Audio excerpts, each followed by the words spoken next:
May isang masakit na katotohanan na pilit nating iniiwasan, hindi dahil hindi natin ito alam, kundi dahil ayaw nating tanggapin. Tayo mismo ang nagpapabigat sa sarili nating mga balikat.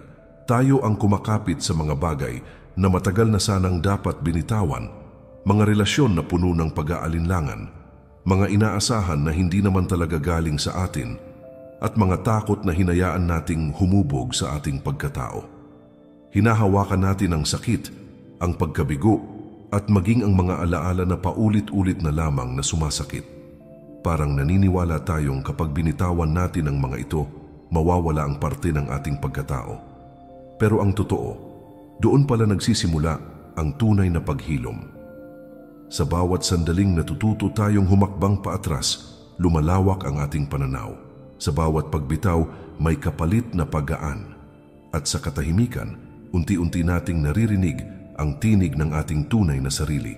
Ang buhay ay hindi karera ng pag-iipon, hindi ng yaman, titulo o papuri. Hindi ito paligsahan kung sino ang may pinakamaraming narating.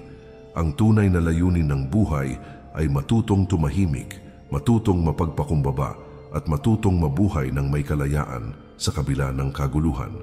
Ito ay sining ng pagbibitaw, sining ng pagtanggap na may mga bagay sa buhay na hindi para sa atin at hindi kailanman magiging atin. At sa pagtanggap na iyon, doon natin mararamdaman ang tunay na lakas, hindi ang lakas na sumisigaw, kundi ang lakas na kalmado, tahimik at buo.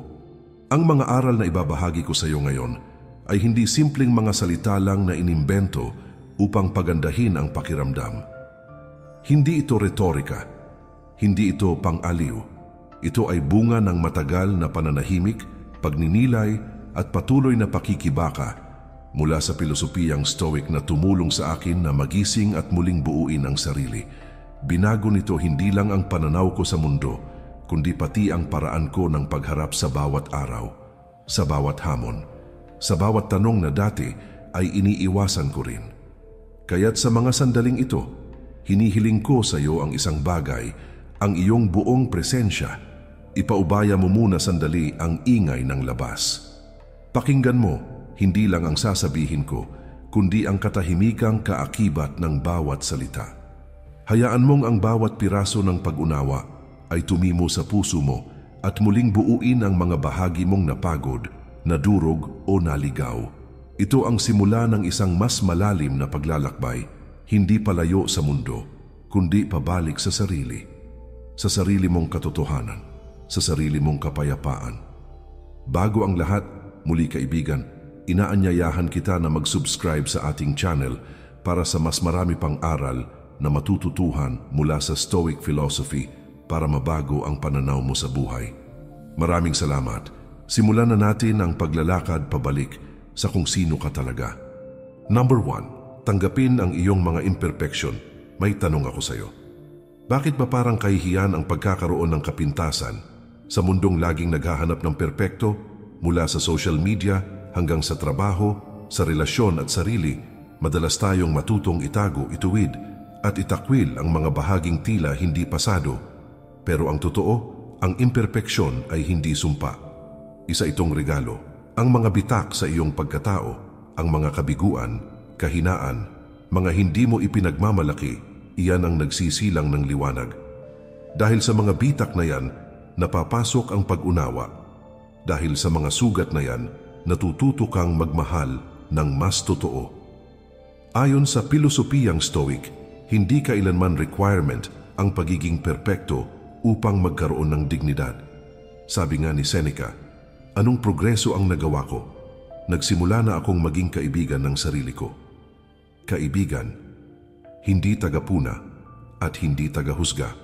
Ang pagtanggap sa sarili kasama ang lahat ng kahinaan ay simula ng paglaya sa mga pamantayang hindi naman kailanman totoo. Hindi mo kailangang maging perpekto para maging mahalaga.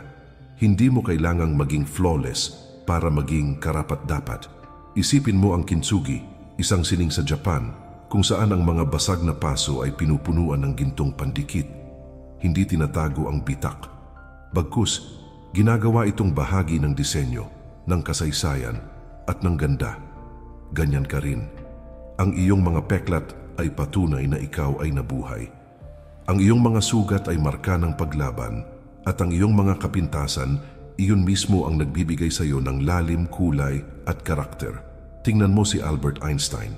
Noong bata pa siya, sinabihan siyang walang pag-asa. Pero hindi niya pinilit ang sarili sa standard. Yumakap siya sa sarili niyang kakaiba. At ang itinuring ng iba na kahinaan, iyon pala ang naging dahilan kung bakit niya nabago ang mundo. Kaya itanong mo sa sarili mo ngayon, bakit ko nga ba pinipilit maging perpekto? Sino ba ang nagsabing hindi ako sapat? Hindi mo kailangang habulin ang ideal na ikaw. Mas mahalaga ang totoo mong sarili. Kung saan ang pagkakamali ay hindi kahihiyan, kundi pagkakataon. Kung saan ang kapintasan ay hindi babala kundi paanyaya, na yakapin mo ang buong ikaw, walang bawas. Narito ang ilang hakbang para magsimula. Number 1. Bitawan ang ilusyon ng perpeksyon. Ang pagiging perpekto ay gawa-gawang kwento ng lipunan. Imbes na tanungin, paano ako magiging perpekto? Itanong mo, paano ako magiging totoo sa sarili ko? Number 2. Baguhin ang tono ng boses sa isip mo. Kapag nagkamali ka, huwag agad pagalitan ang sarili.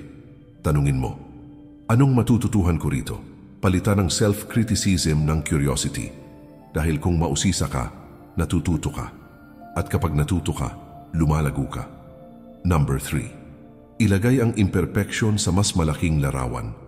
Tulad ng isang painting, ang ganda nito ay hindi dahil sa tuwid na linya, kundi sa natural, magulong stroke na bumubuo ng kaluluwa nito. Ganyan din ang buhay mo. Tandaan mo, hindi bumababa ang halaga mo dahil may kulang ka. Ang imperfection mo ang nagpapa-espesyal sa'yo. Minsan kasi hindi naman talaga tayo pagod sa buhay. Pagod lang tayo sa kakahabol maging perpekto. Pero kapag natutunan mong bitawan ang bigat na yan, doon mo mararanasan ang gaan. Doon papasok ang kapayapaan. Kaya ngayong araw, subukan mong tumingin sa salamin at sabihin, tama ka na, sapat ka. At kahit may bitak, buo ka. At baka, sa unang pagkakataon, makaramdam ka ng ginhawa. Sa huli, ang pagtanggap ng imperpeksyon ay hindi pagtatapos ng kwento. Ito ang simula ng mas totoo, mas malalim at mas mapayapang pamumuhay. Pero teka, hindi pa rito nagtatapos ang ating paglalakbay dahil kung matatanggap mo na ang mga kahinaan mo, handa ka na ring tanungin, totoo ba ang mga kwento na paulit-ulit mong sinasabi sa sarili mo? O baka kwento lang ito ng takot, hindi ng katotohanan? Number 2, yakapin ang lakas sa pag-isa, hindi madaling mag-isa. Minsan pakiramdam mo parang nilulunod ka ng katahimikan na para bang bawat saglit ay humihigop sa iyo palalim, parang wala kang matakbuhan kundi ang sarili mong tinig. Nakakatakot, totoo. Pero sa pilosopiyang Stoic, ang pag-iisa ay hindi sumpa, isa itong regalo. Regalo na nakabalot sa anyo ng discomfort, pero sa loob nito ay kapangyarihan.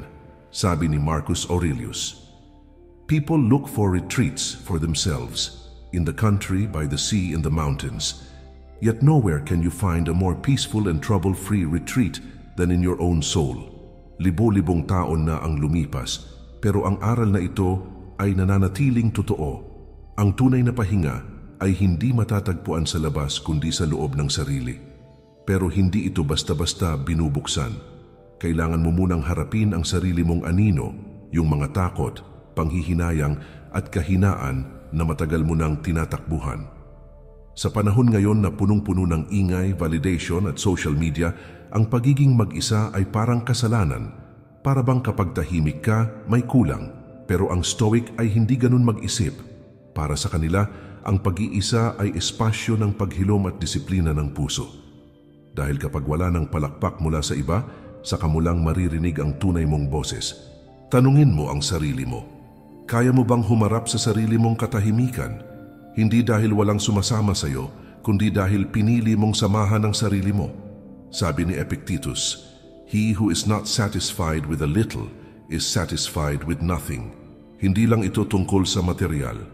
Ito'y paalala na kung hindi mo kayang mamuhay ng kontento sa sarili mong presensya, hindi kailanman pupunan ng mundo ang puwang sa puso mo. Ang pag-iisa ay isang salamin. Ipinapakita nito ang mga bagay na itinatago natin kapag may kasama. Dito mo mapapansin ang mga galos ng nakaraan, ang mga tanong na hindi pa nasasagot, ang mga pangarap na halos malimutan mo na. Pero imbes na katakutan ang mga ito, tinuturuan tayo ng Stoicism na yakapin sila. Hindi mo kailangang takasan ang kalungkutan. Sa halip, makipagkaibigan ka rito. Dahil sa bawat pag-upo mo sa katahimikan, natututo kang tumayo sa sarili mong paa. Paano mo yakapin ang pag-iisa? Una, baguhin ang pananaw. Huwag mong tingnan ang kalungkutan bilang kakulangan, kundi bilang espasyo, isang bukas na silid kung saan maririnig mo sa unang pagkakataon ang sarili mong kaluluwa. Pangalawa, gumawa ng ritual ng pagninilay, kahit 5 minuto bawat araw. Walang cellphone, walang ingay. Isulat ang naiisip mo, pakinggan ang loob mo. Anong sinisigaw ng puso mo na hindi mo pinapansin? Pangatlo, magtanong, hindi para maghanap ng sagot sa iba, kundi sa sarili. Ano ang mga bagay na ginagawa ko dahil lang ayokong magmukhang mag-isa? Ano ang totoo kong kailangan ngayon? Paano ko mararamdaman na sapat ako kahit walang sumasang-ayon? Sa huli, ang tunay na kalayaan ay hindi galing sa dami ng kasama kundi sa kakayahang mahalin ang sarili mong presensya. Kapag natutunan mong masaya ka kahit mag-isa, hindi mo na kailangan ng ibang tao para maramdaman mong buo ka, pero mas makakaya mong magmahal ng totoo dahil hindi ka na umaasa sa kanila para sa iyong kabuuan. Ang Stoic ay hindi malamig o walang puso. Sila ay malalim at tahimik na matatag. Kaya kung nararamdaman mong ikaw ay nag-iisa, yakapin mo ito. Hindi mo kailangang tumakbo. Dahil sa pag-upo mo sa pag-iisa, doon mo matatagpuan ang pinakamatibay na anyo ng lakas, ang kapayapaan na hindi kayang kunin ng kahit sino. Number 3, palayain ang sarili mula sa limitadong kwento. Hindi ikaw ang kwento na paulit-ulit mong binubulong sa sarili mo tuwing gabi. Hindi ikaw ang hindi sapat, ang hindi karapat-dapat, o ang hindi na magbabago. Ang mga salitang iyan na unti-unting naging paniniwala ay hindi totoo. Isa lamang silang anino ng nakaraan, mga multo ng takot, kabiguan, at opinyon ng iba na naging parang sariling tinig mo sa loob ng utak mo.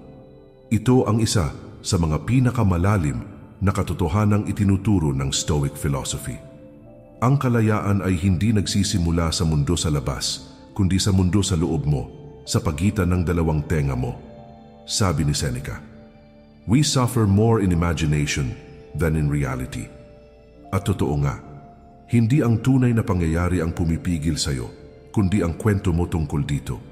Isang kwento na hindi mo naman sinulat ng buo, kundi isinulat sa iyo ng ibang tao, ng lipunan, ng trauma, ng kabiguan, at minsan ng sarili mong takot. Ngunit ito ang magandang balita. Ikaw ang tagapagsalaysay ng kwento mo. Hindi mo kayang baguhin ang mga unang kabanata, pero ikaw ang may hawak ng panulat para sa susunod. Subukan mong itanong sa sarili, kung hindi ko na paniniwalaan ang kwentong ito, anong gagawin ko? Makikita mong may pinto palang matagal ng bukas, pero hindi mo napansin dahil nakapako ang paningin mo sa nakaraan. Ang mga limitadong kwento ay parang tali mahigpit paulit-ulit pamilyar, pero kapag sinuri mong mabuti, hindi pala sila matibay, kundi hinahawakan mo lang dahil natatakot kang bitawan, dahil baka kapag wala ka ng hawak, maligaw ka. Pero isipin mo ito, paano kung hindi ka maliligaw? Paano kung sa pagbitaw mo, saka ka palang makakakita ng bagong direksyon? Magsimula sa maliit, imbis na hindi ko kaya, sabihing susubukan ko, imbis na lagi akong pumapalpak, sabihing lumalakas ako sa bawat pagkatalo. Ang pagbabagong ito sa wika ay pagbabagong ugat, dahil ang wika mo sa sarili mo ay ang pundasyon ng kwento mong pinaniniwalaan. Hindi ito madali. Maraming beses na babalik ang lumang kwento, lalapit na parang kaibigan, mananabik kang yakapin ito. Pero tandaan mo, kahit ilang ulit mo pa siyang tanggapin, hindi siya kailanman magiging ikaw. Ang tunay na ikaw ay hindi takot, hindi kahapon, hindi limitasyon. Ikaw ang posibilidad. Ikaw ang may kapangyarihang muling isulat ang sarili. Ikaw ang pag-asa na minsang naligaw pero ngayon ay muling lumalakad. Bitbit ang panulat, hindi para ulitin ang luma, kundi para likhain ang bago. Kaya ngayon, bago ka pa bumalik sa araw mo, huminto ka muna. Tanungin mo ang sarili mo ng buong tapang. Kung wala akong limitasyon, sino ako? Kung hindi ako natatakot, ano ang unang hakbang na gagawin ko? Sa sagot mong yan, marahil hindi mo lang matatagpuan ang kasagutan, kundi ang bagong bersyon ng sarili mong matagal nang nais mabuhay. At kung handa ka na, sabay nating isusulat ang bagong kabanata. Dahil hindi ang mundo ang kailangang magbago, ikaw lang pala ang kailangang maniwala muli sa sarili mo. Number 4, bitawan ang pangangailangang mahalin ka ng lahat. Sa totoo lang, isa ito sa pinakamalaking tanikala na tahimik nating kinakaladkad araw-araw. Yung pananabik na mapansin, matanggap at mahalin ng lahat. Pero isipin mo ito, kung ang buhay mo ay isang obra maestra, ikaw ang tanging pintor nito. Bakit mo hahayaang ibang tao ang pumili ng kulay, ang magdikta ng anyo, o magsabing mali ang pagkakaguhit mo? Kapag binago mo ang sarili mo para lang umangkop sa inaasahan ng iba, nawawala ang totoo mong anyo. Unti-unti mong inuubos ang sarili mo para lamang makuha ang isang bagay na hindi mo naman talaga hawak, ang opinyon ng iba. Sa mundong umiikot sa validation, likes, shares, papuri at atensyon, napakadaling maligaw. Akala natin kapag may nag-aproba, may halaga na tayo. Pero ang tanong, totoo ba ang buhay na nabubuhay ka ayon sa inaasahan ng ibang tao? Sabi nga ni Marcus Aurelius, "You have power over your mind, not outside events." Realize this, and you will find strength. Ang tunay na lakas ay hindi nakikita sa dami ng followers o sa bilang ng taong humahanga sa iyo. Nakikita ito sa tahimik na pagtayo mo sa sarili mong desisyon kahit hindi ito maintindihan ng karamihan. Sa pagsabing, ito ako at hindi ko kailangang ipaliwanag ang bawat bahagi ko para lang matanggap. Tanungin mo ang sarili mo ngayon, bakit mo gustong magustuhan ka ng lahat? Kung tutuusin, kahit ang mga pinakadakilang tao sa kasaysayan, sina Socrates, Galileo o kahit si Jesus, hindi nakaligtas sa panghuhusga. Tinanggihan sila ng kanilang sariling mga komunidad. Kaya kung sila nga na may dalang liwanag sa mundo ay hindi minahal ng lahat, bakit mo pipilitin sa sarili mong maging kaibig-ibig sa lahat ng tao? Ang bawat tao ay may sariling lente, hinugis ng pinanggalingan, bias, insecurities at takot. Kaya't kahit gaano kakabuti, laging may hindi makakakita ng halaga mo at hindi mo kontrolado yon.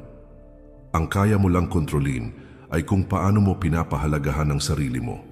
Sa oras na matutunan mong pakawalan ang pangangailangang aprubahan ka ng lahat, makakakilos ka sa wakas ng malaya, makakapagsalita ka ng totoo, makakagalaw ka ayon sa sarili mong bilis, hindi para mauna, kundi para makasabay sa tibok ng sarili mong puso.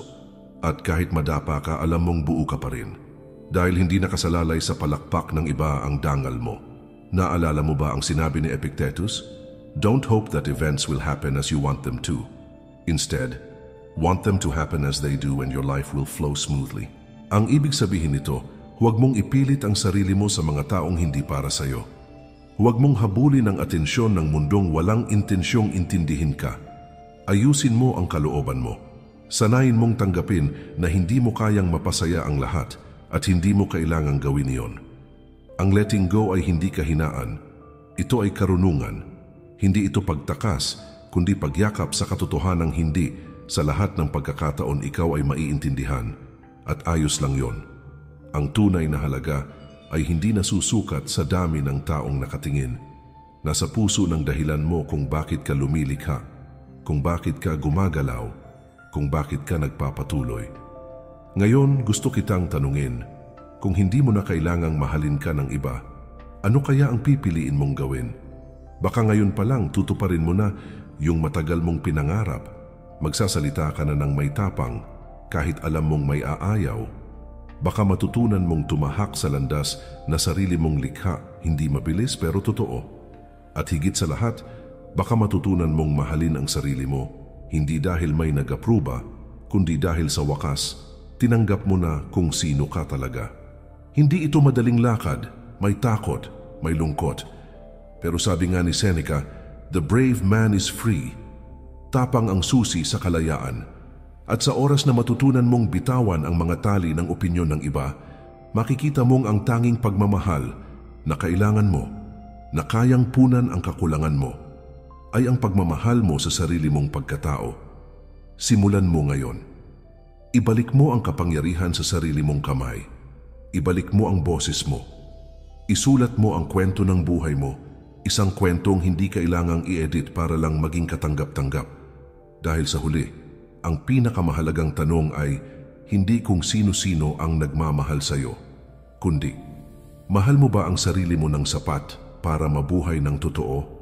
At kapag natutunan mong sagutin yan, lilitaw pa ang mas malalalim na tanong. Paano mo matutunang mabuhay ng payapa kahit hindi mo alam ang lahat ng sagot? Sa susunod nating aral, pag-uusapan natin yan. Number 5. Bitawan ang pangangailangang manalo sa bawat argumento.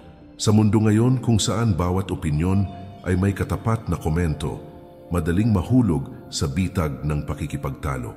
Minsan, hindi mo na alam kung para saan pa, dahil ba sa katotohanan o para lang patunayan na tama ka?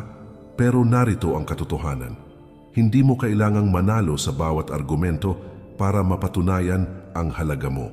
Ang totoong kalayaan ay hindi nanggagaling sa palakpak ng iba kapag tama ka.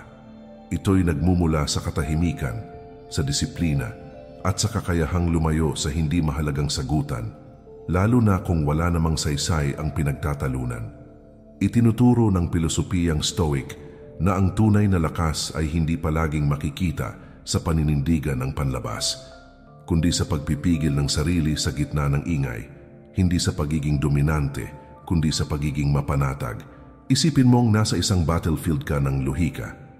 Bawat salita ay parang palaso, bawat argumento may kasamang init ng damdamin. Pero sabi ni Marcus Aurelius, you always have the option of having no opinion. Hindi lahat ng bagay ay dapat mong sabayan, hindi lahat ng argumento ay dapat mong salihan. Kapag pinili mong manahimik, hindi ka natatalo. Ang totoo, binabawi mo ang pinakamahalagang bagay. Ang kalinawan ng iyong isipan. Kadalasan ng ugat ng pagtatalo ay hindi naman tungkol sa tama o mali, kundi sa ego. Ang ego ay parang salamin na laging gustong kuminang. Pero sa oras na hayaan mong ito ang magmaneho ng mga desisyon mo, napapagod ka, nauubos at kadalasan, wala ka ring napapala.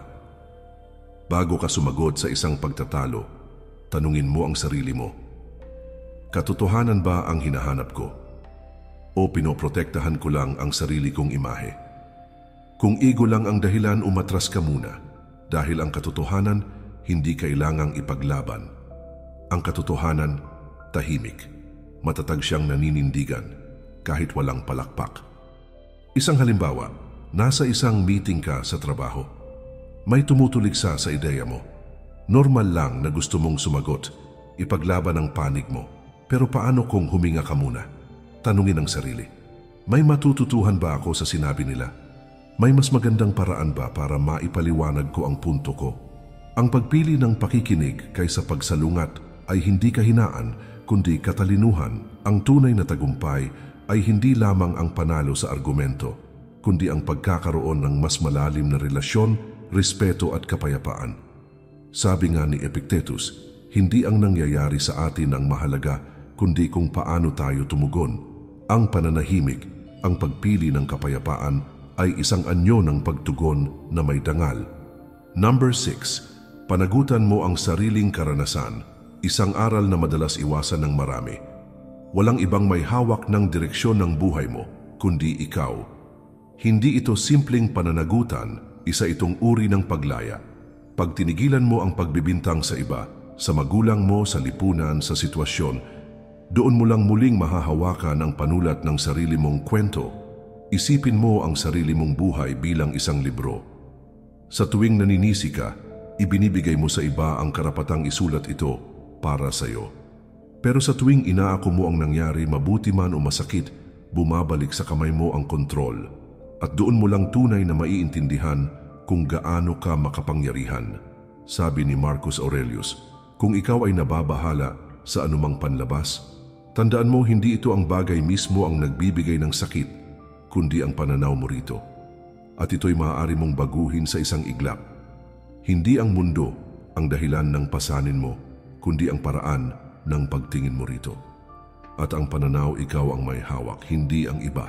May magandang halimbawa mula sa mundo ng video games. Sa mga role-playing games, ikaw ang pumipili ng karakter.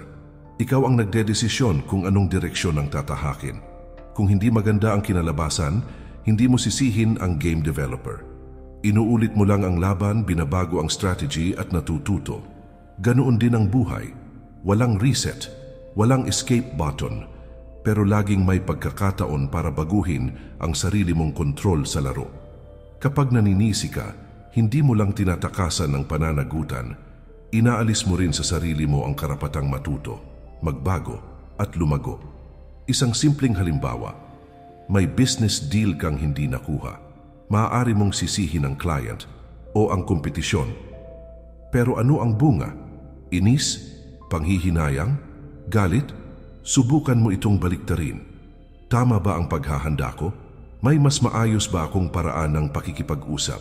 Ano ang natutunan ko mula sa pagkatalo? Sa puntong ito, binabawi mo ang panulat ng iyong kwento. Mula sa pagiging biktima, nagiging tagalikha ka. Ito ang ganda ng pananagutan. Hindi ito pabigat. Isa itong kapangyarihan. Hindi mo kailangang maging perpekto, pero kapag pinili mong tumayo at akuin ang nangyari, gumagawa ka ng deklarasyon. Kaya kong baguhin, sabi ni Epictetus. Hindi natin napipili ang mga panlabas na pangyayari, pero laging nasa atin ang pagpili kung paano tayo tutugon. At diyan, nagsisimula ang tunay na inner freedom, ang pinakamataas na mithiin ng isang stoic. Paano mo mahaharap ang responsibilidad na may tapang? Tingnan mo ang bawat problema bilang hamong malulutas. Huwag tumigil sa tanong kung bakit ito nangyari, itanong mo. Ano ang kaya kong gawin? Magsanay ng pasensya. Hindi lahat ng pagpapagal may agarang gantimpala, pero laging may pangmatagalang bunga. At tandaan, hindi mo kailangang maglakbay ng mag-isa. Maaari kang matuto sa iba, humingi ng tulong, makinig sa payo. Pero huwag mong hayaang ang ibang tao ang sumulat ng kwento mo. Gabay sila, hindi ang may akda. Sa isang mundong magulo at madalas hindi mo kontrolado, ang sariling isip, puso at desisyon mo ang tanging bagay na pwede mong pagtuunan ng lakas. Ang pananagutan ay hindi lamang gawa ng isip, ito rin ay gawa ng puso. Isang tapang na nagsasabing, handa akong humarap, handa akong magbago. Tanungin mo ang sarili mo ngayon. Kung ito na ang huling kabanata ng kwento ng buhay ko, masaya ba ako sa direksyon nito? Kung hindi, baka panahon na para kunin mo ulit ang panulat. Ang pananagutan ay hindi tanikala. Ito ay ilaw sa gitna ng dilim, isang lighthouse na nagtuturo ng daan, isang daan na tanging ikaw lang ang may kakayahang tahakin.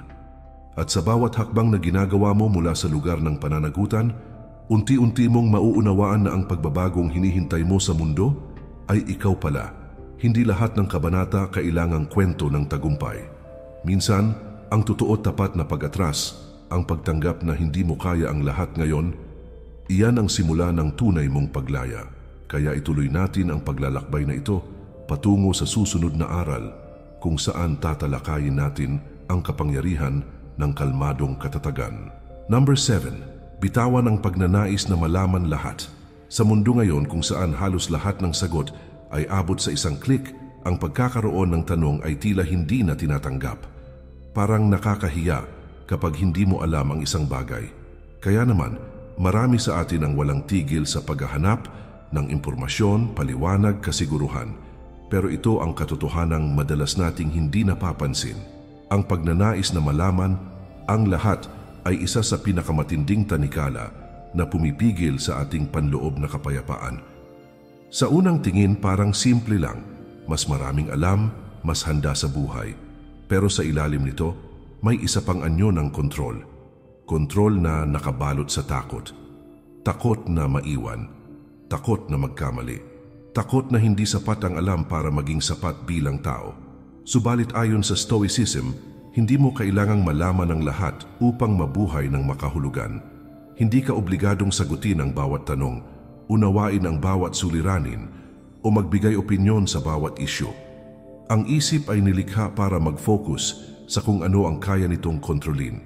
Ang sarili mong pananaw, ang iyong reaksyon at ang iyong mga kilos. Lahat ng lampas doon, opinyon ng iba, kaganapan sa mundo, kahulugan ng bawat hindi maipaliwanag, ay maaaring pansamantalang mahalaga, ngunit hindi sila dapat ubusin ang buong buhay mo. Isipin mo ang isang basong puno na ng tubig. Kapag patuloy kang nagsasalin ng tubig dito, aapaw ito. Masisira. Ganyan ang isip natin kapag pinuno natin ng tanong na wala pang sagot at impormasyon na hindi natin talaga kailangan. Nawawala ang espasyo para sa katahimikan. Nawawala ang lugar para sa pagninilay. Sabi ng mga Stoic, ang pagdurusa ay hindi galing sa kamangmangan, kundi sa labis na pagpapahalaga sa pag-alam ng lahat. Habang mas pinipilit mong malaman ang lahat, mas lalo mong nararamdaman na hindi ka sapat. Mas lalo mong napapansin ang kulang. At sa kulang na iyon, pinupuno mo ang sarili mo ng pagod at pangamba. Ang buhay ay hindi isang puzzle na kailangan mong buuin kaagad. Hindi kailangang sagutin lahat ng tanong para masabing, buhay ka. Minsan, sapat na ang malaman kung anong mahalaga ngayon. Ang pamilya mo, kalusugan mo, pag-unlad mo bilang tao. Ang kasalukuyang hakbang mo, yan ang merong saysay. Hindi ang teorya ng lahat ng bagay. Tingnan mo ang isang taong araw-araw ay nilulunod ang sarili sa balita, diskusyon, komentaryo, at lahat ng bagay na pinagmumula ng sagot. Sa halip na kaliwanagan, ang bunga ay pagkalito, pagka-burnout, at ang pakiramdam na parang palaging may kulang. Kaya itanong mo sa sarili mo, ito bang hinahanap kong impormasyon ay talaga bang nakakatulong sa akin para mamuhay ng mas mabuti? O baka naman ginagamit ko lang ito para takasan ang mas mahahalagang tanong na galing sa loob ko? Hindi ito paanyaya para maging ignorante. Hindi ito pagtanggi sa karunungan. Sa halip, ito ay pagsasanay ng karunungang pumili. Alin ang makabuluhan, alin ang kailangang bitawan. Magsimula sa maliliit na hakbang. Limitahan ang oras sa balita o social media. Magbasa ng may intensyon. At sa halip na ubusin ang sarili sa mga tanong ng mundo, itanong mo sa sarili, paano ko mapapabuti ang sarili ko ngayon? Tanggapin mo ang katotohanan, hindi mo kailangang malaman ang lahat. At ayos lang yon. Ang tunay na kalayaan ay hindi galing sa lahat ng kaalaman, kundi sa pagtanggap na may mga bagay na hindi kailanman para sa atin. At sa pagtanggap na iyon, makakahanap ka ng puwang. Puwang para sa kapayapaan, puwang para sa mas simple at totoo mong pag-iral. Ang letting go ng pangangailangang malaman ang lahat ay isang gawain ng tapang, dahil ito ay pagtanggap ng hindi tiyak. At sa kabila ng lahat, pagpili pa rin na mamuhay ng buo. Ang buhay ay hindi dapat laging maunawaan. Minsan, kailangan lang itong maranasan. Magiging pinakamatibay kang bersyon ng sarili mo. Sabi pa nga ni Marcus Aurelius, ang saya ng iyong buhay ay nakasalalay sa kalidad ng iyong mga iniisip. At ang mga pinakamalalim na iniisip ay kadalasan nalilikha sa katahimikan. Kaya ngayon, tanungin mo ang sarili mo, handa ka na bang harapin ang kalungkutan at tuklasin ang tunay mong lakas? Kung oo, ang sagot mo, kalahati na ng kalayaan ang hawak mo. Dahil tanging sa pagtagumpayan ng kalungkutan mo, mararanasan ng ganap na kontrol sa iyong buhay. Gawing kakampi mo ang kalungkutan, huwag itong katakutan. Hayaan mo itong maging bukal ng lakas at katalinuhan. Hindi lang ito pilosopiya, ito'y isang paraan ng pamumuhay na kapag isinabuhay mo, ay magbabago sa iyo ng lubusan. Sa 7 aral na ating pinag-usapan, hindi lang natin nilampasan ang mga hamon ng isip at damdamin, kundi natutunan din natin kung paano unahin ang sarili, magbitaw sa mga pasaning walang saysay at yakapin ang tunay na kalayaan. Hindi ito basta mga teorya, ito ay mga ilaw na gumagabay sa bawat hakbang mo, papunta sa kapayapaan ng puso at kaisipan. Tandaan, ang daan patungo sa inner peace ay nagsisimula sa isang desisyon. Ang desisyon mong kontrolin ang kwento ng buhay mo. Sama-sama nating ituloy ang paglalakbay na ito. Ang tunay na pagbabago ay nagsisimula sa loob at ang pinakamahusay na bahagi ay the best is yet to come. Kung nagustuhan mo ang ating aral ngayon, pakilike ang ating video at mag-subscribe ka na din sa ating channel para lagi kang updated sa mga aral na aking ibabahagi. Maraming salamat. Mag-ingat po tayo palagi at kay Lord lahat ang papuri.